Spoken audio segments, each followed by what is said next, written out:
It's me, it's TRG, the Ramblin' Gambler.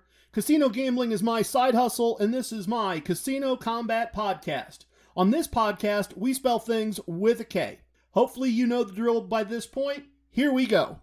Ladies and gentlemen, non-binary persons, Mia and her pal the Ghost Duck. This podcast discusses casinos and gambling. Gambling is a morally questionable life choice. Do not gamble with money you cannot afford to lose. Do not gamble with money you need to pay your bills. My past performances are not indicative of anyone's future results, including my own. If you have a gambling problem, contact your local problem gambling hotline. If you do not know your local problem gambling hotline number, send an email to help@casinomkombat.com and we will find that number for you and make it available to you. Everything I'm going to share with you in this podcast is based in fact. Names and dates have been altered to protect the innocent and the guilty. Minor items, unrelated outcomes may be omitted in the interest of brevity and clarity.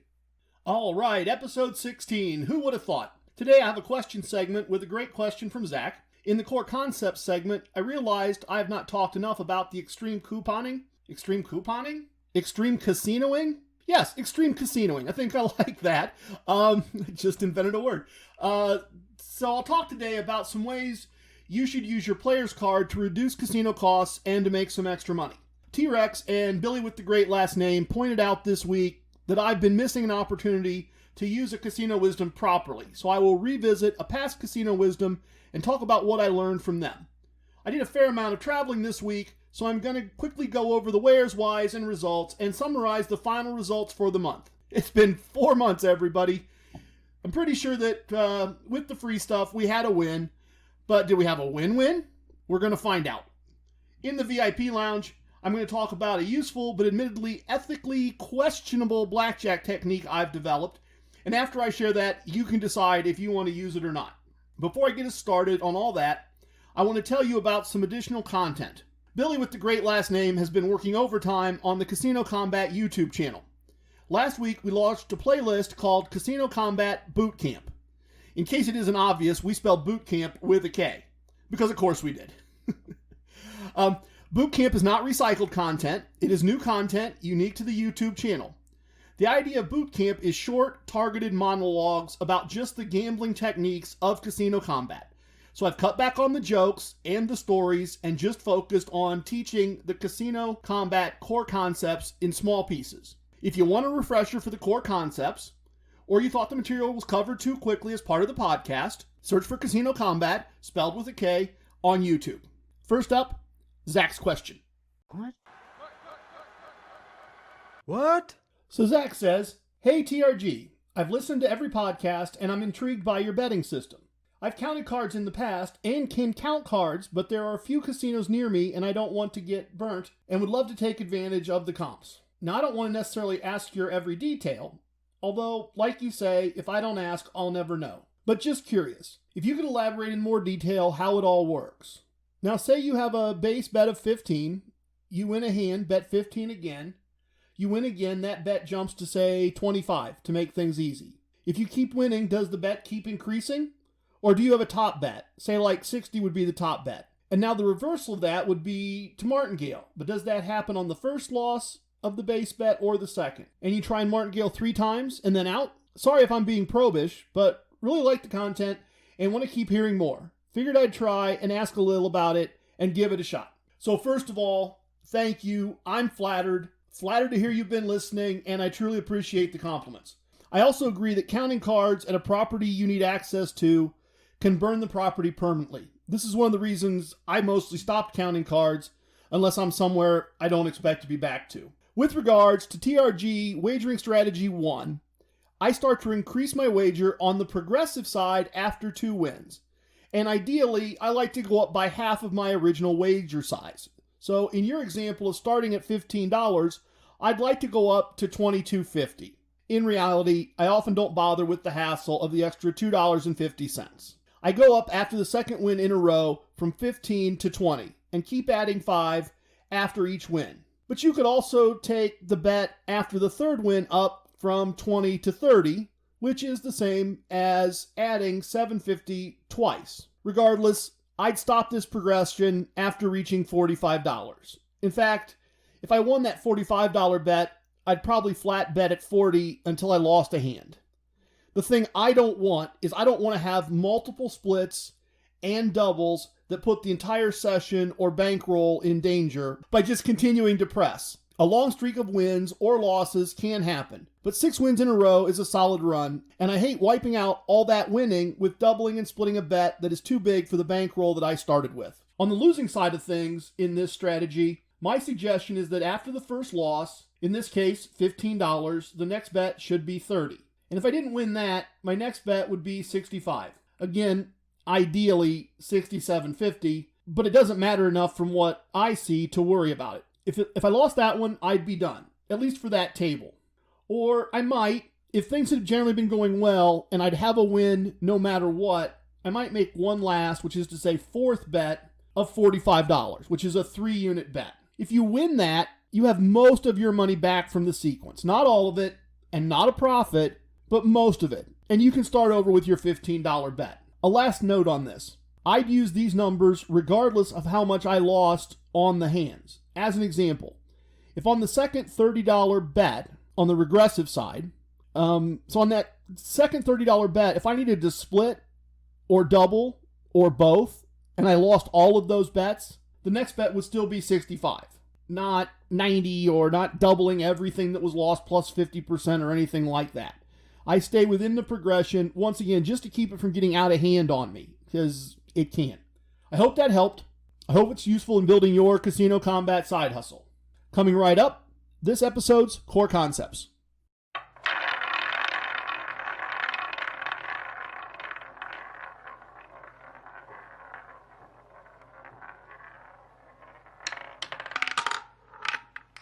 One of the core concepts is having a player's card at the casino where you are gambling. I talked in the past about how easy it is to get a player's card and about the fact that a player's card is how the casino awards points that get you better status in the casino and free stuffs and comps and etc, etc, etc.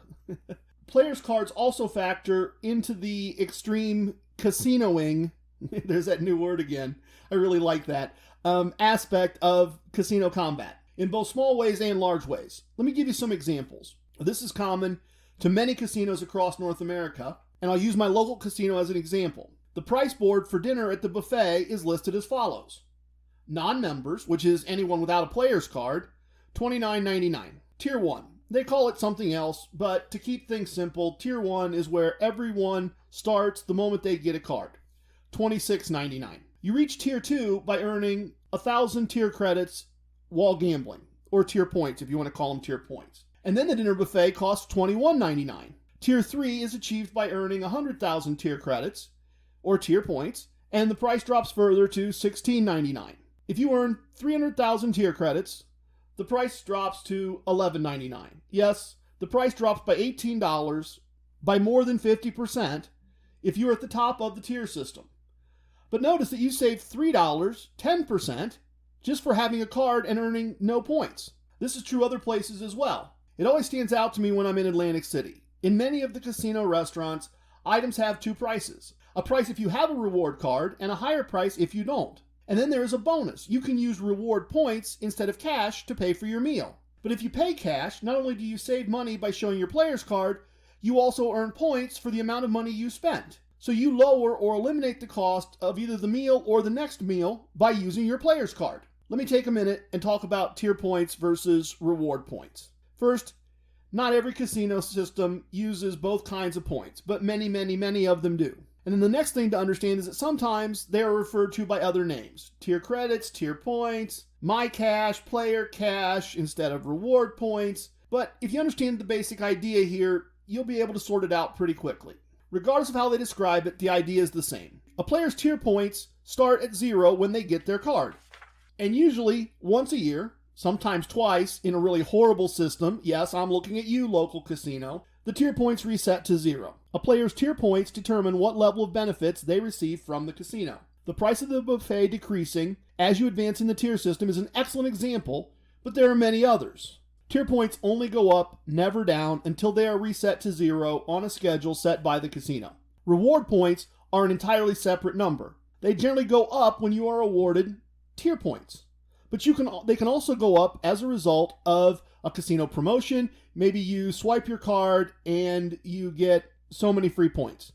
Or they might have a promotion where for every reward point you earn the normal way, they double the points and give you a bonus. Generally speaking, reward points only go down for one of three reasons. The player spends them on something in the casino, the player gives them to another player as a gift. Not all casinos allow this, and some do require the player giving the gift be at a certain level in the system. Or the reward points expire because the player has not earned any new points for an extended period of time, usually 3 to 6 months. An excellent tool for handling expiration of points used to be available in the Caesars reward system. I haven't looked into this in a couple years, but I assume this is still an option. Anyway, it worked like this. Suppose you would vacation in Las Vegas once a year and gamble big, earning a bunch of reward points. They're going to expire in 6 months and do you no good because you only go to Las Vegas once a year.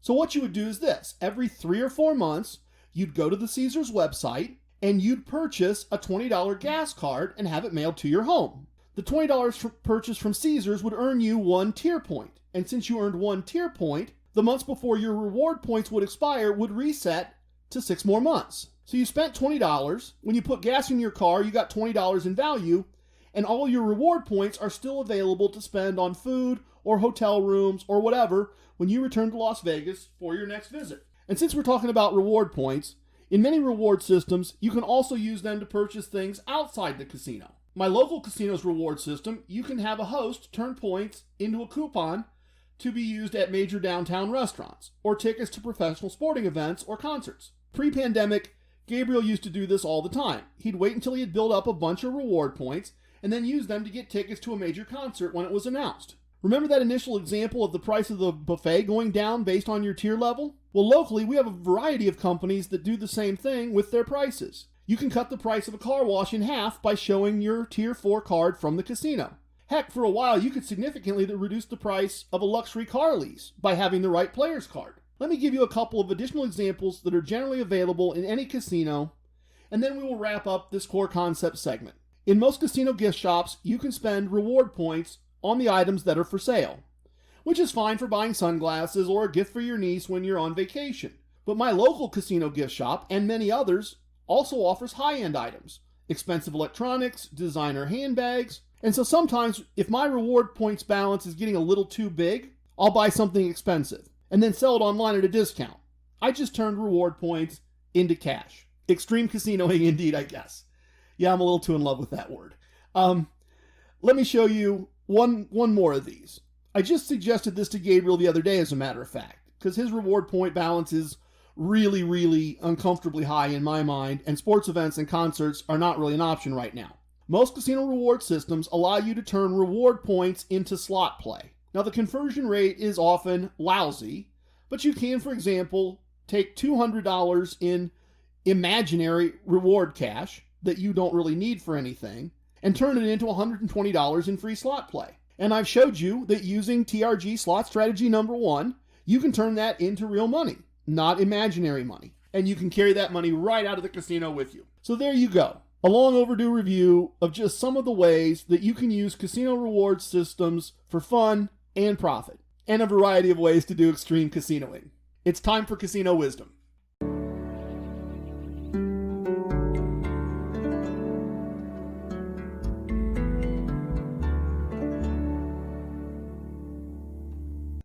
I introduced Casino Wisdom number 86, Have Allies, in episode 5. It's really simple. Build relationships with dealers, floor people, and other players. Over time, it pays off in a variety of ways. And of course, be an ally in return. This week, T-Rex and Billy with the great last name pointed out that I was missing a major source of allies. I'm planning a casino trip in a couple weeks to an area of North America currently experiencing riots, road closures, and violence. I'm not particularly worried about the casino. I mean, it's across a river and 10 plus miles away from the problem area. Technically, it's not only a different town, it's a different state. But we normally travel through a major metropolitan area for about 15 minutes on the way there. I was trying to sort out if it was safe. I don't want to get caught up in a blocked highway and people mobbing our car. But I do want to get back to this property if possible. So the guys pointed out I should reach out to online allies. I'm sure for many of you this is obvious. It probably should have been to me, but it wasn't. I missed the idea of using social media to get the kind of information I was looking for. I joined some online groups and asked my question. Fairly quickly, someone local to the area outlined an alternate route that added only 10 minutes to a 5-hour drive and completely avoided the area where the protests are happening. So thanks, guys. You are true allies, and you teach me something new on a regular basis. If you're ready, let's look not only at the week's results, but also the results for the month.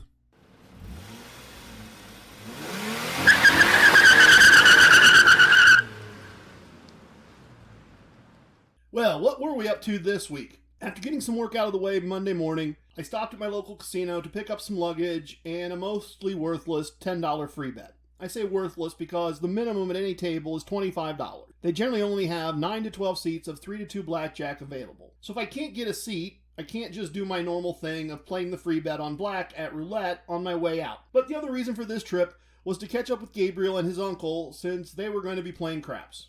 Gabriel's plans changed and I left quickly with the luggage. I'm not going to do bad gambling if it's the only gambling available. The original plan for the rest of the week was to visit this casino with Mrs. TRG later in the week for a combination of birthday free play, your old free play, all kind of rolled together, combine those promotions, and then to head north over the weekend to a new area where the casinos and hotels opened a few weeks ago. Just a quick one-night weekend getaway.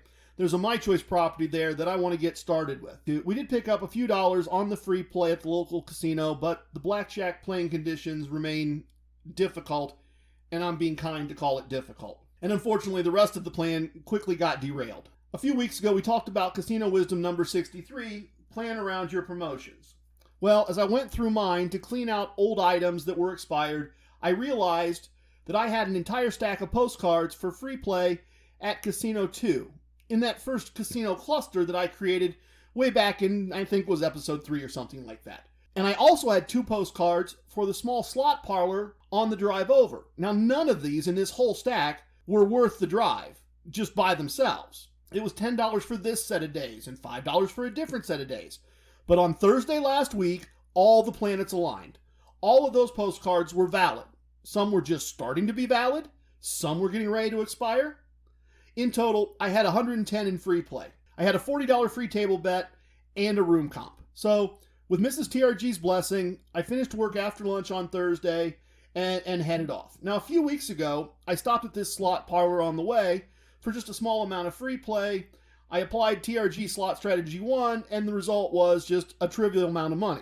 That was maybe, 3-4 episodes ago. This time, fourth spin kicks out a payout of $61.20. Depending on how much you earn an hour, that's great. That's equivalent to an hourly rate of over $180 an hour, because it's 20 minutes of effort at most, and I'm not even sure effort's the right word. So after checking into the hotel, the same strategy with their free slot play created a profit of $322. The blackjack play went badly before dinner, and it also went badly after dinner, with a small loss each time.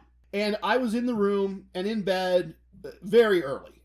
But I was also up early for one more run at the tables before I got on the road. I won back what I had lost the night before over the course of about an hour and a half, with a small additional profit. So basically, on blackjack, no profits or losses after expenses, but a nice addition to the resources financially from the free slot play, and of course, points. And even when losing, I had fun playing, and I met a variety of fun people. My plans for doing an evening away with Mrs. TRG ran into a challenge as well. Hotel prices up north were pretty steep, so I called a host to see if my play at all the other My Choice properties might get me a discount. I learned that the hotel was basically sold out because the local government was limiting them to only 20% of capacity. Their entire inventory of rooms was less than 80, so it was time to rethink that. And it wasn't so much that I wanted to do more gambling, but because work is very stressful for Mrs. TRG right now, and a short trip and a hotel stay and an evening of eating and gambling takes her out of that mental space just for a short period of time. We had tried a local trip earlier in the week, and we knew that really wasn't worth doing. It wasn't going to be fun to spend an evening fighting for one of or two of a total of 12 blackjack seats. It just isn't enough to make that property useful or fun right now. And it hurts me to say that. It really does. I wish it wasn't that way, but it is. So I needed a plan B. And if you remember last week's episode, south of me, there's a My Choice property, and I liked it last week, and they had plenty of seats. and many of them were $15, which Mrs. TRG is happier about. They had no hotel, but there were a variety of chain hotels nearby, and prices were really pretty cheap. What a difference. On Saturday night, they had at least 60 seats of blackjack open, and they were either at 15 or a few were at 25. Sadly, the gambling was rough. We both struggled at the first table. Dinner and drinks were great, and we played a long time after dinner with a dealer I used to know really well from another property, like 10 years ago. I'd see him every week. And it's always fun when that coincidence happens. Sadly, in the end, we lost and spent 2.5 days' pay. Being honest, at least one day of that was expenses. But that's an explanation. That's not an excuse, and it's not a justification. The scoring system for this podcast is and will be lost and spent, or profit after expenses. And we're not changing those rules now. So how did the month turn out? I'm going to pick up one more piece of luggage on Monday after this podcast has already been posted. But I'm going to include that in the results for the month. I don't expect there to be any more gambling this month. It's just a couple days. So let's add up all the results. We received a watch and 4 pieces of luggage, 3 room comps, $110 in free bets, $20 in match bets, $205 in slot play, 4 free $8 slot spins. We won a day and a half's pay for the month, plus another nice amount from the free slot play, and paid for 2 nice meals and a hotel room with the winnings. A modest profit for the month, and we used it to pay a couple bills. But in addition to a useful profit, doing Casino Kombat allowed us to enjoy free hotel stays, free gambling, and eat some nice meals with the winnings. That's the side hustle, creating a lifestyle. If you're ready for the VIP lounge, let's go.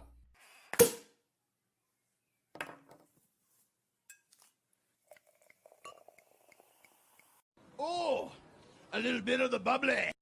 Welcome everyone. Grab an artisanal soda or a local handcrafted pop. Pour something stronger if you prefer. I think I'm going to have one. My topic today doesn't go all the way to the dark side of gambling, but it's certainly in a gray area. I guess what I'm saying is, this is something best shared with friends over a drink. It's not a lesson. It's just something I've observed and started using when the situation presents itself. And I have a couple of fun stories for you to tie everything together. Let me start with the ethical part of this and give you an illustration as a starting point. Years ago, I coached youth soccer in both a recreational league and for some local travel teams. Often I would be coaching a middle school team just transitioning from recreational to travel play. They were good kids from good families, and they played by all the rules. They didn't push behind the ref's back. They didn't lean on people. They didn't take a flop if they got bumped and try to draw a card or a penalty. You get the idea. But at the travel layer, good players played on the other side of that line between playing fair and playing dirty. Let's call it playing as hard as you possibly can. So each year, I brought in a high-level high school player to teach an evening of playing soccer hard, right on that line between fully clean and dirty play. And this technique that I'm going to share is the blackjack version of playing hard. Or honestly, I think it is, and I'll leave the ultimate decision on that to you in a minute. I promise. So several years ago, I was in a casino that had just opened. Everyone involved was pretty green. My dealer was having difficulty running the game, so I started making the appropriate dealer hand gestures to help him along. If he paid my hand and I handled the chips, I would rotate my hands to the camera to show I hadn't palmed any chips, just as a dealer would. If my hand was a push, I would bump the table with my fist to show a push, as a dealer would. And I noticed that he was trusting me because of the mimicry. After this had gone on for a while, casino security arrives and asks for a word with me. And the gentleman in the suit says, "Are you aware that dealers are not allowed to gamble in this state?" And I replied, "Well, actually, yes, I know that, but what does that have to do with me?" And he says, "I'm going to need to see some ID. I need to check you. Your hand gestures make you look like a dealer." So I smiled and said, "Sure." And the matter was quickly resolved. Not a big deal. As I said, a very green staff. And in this case, an overly observant security team that was covering bases that really didn't probably need to be covered. But hey, good on them. They were polite about it. Not a big deal. But I took a lesson from that. And that was that sometimes I could use this to influence dealers into making mistakes in my favor. Here's how I usually execute this. If a dealer looks new, or less than experienced in any way, I mimic the dealer's normal actions in situations where it makes sense. As I said, bumping the table for pushes, and that's one of the biggest ones. But anything showing you know the game. Helping them count a difficult hand, yours or theirs, is another good one. You see, there are dealers that forget by the time a hand finishes what each player had, so they have to redo the math to decide who to pay and who not to pay. So if I have 5 or 6 cards and they're struggling with this, I'd maybe say, I think we decided I have 18. Or, something like that. Polite, not pushy, just try to be helpful. And as I said, if I have a push, I'll bump the felt with my fist. I'm building trust. So now I get a multi-card 18 or 19, and the dealer gets a slightly better hand than me, and also has a lot of cards. So then when they get ready to count my hand, I just bump my fist on the felt to show a push. Now, not always, but very often, instead of correcting me, they just trust me and collect the cards and leave the bet. It's not a big deal, but it will let you keep a few bets a month that you should have lost. And if you realize a dealer is susceptible to this, then you look for them again the next time you're in the building. You've already trained them to trust you. You just have to continue to be your normal, helpful self at their table, and every once in a while, you can help yourself by helping them make a mistake. So there's my confession, just between friends, I hope. If you think it's just playing hard, not playing dirty, help yourself. I have spoken. Everything you heard here is true from a certain point of view. It's time for leaving, and I hope you understand I was born a rambling man. If you have questions, send them to questions@casinocombat.com. If you have techniques to share, send them to what I do at casinocombat.com. Don't forget, we spell combat with a K. Love it, hate it, it don't matter. Please share with your family and friends. Goodbye, everyone.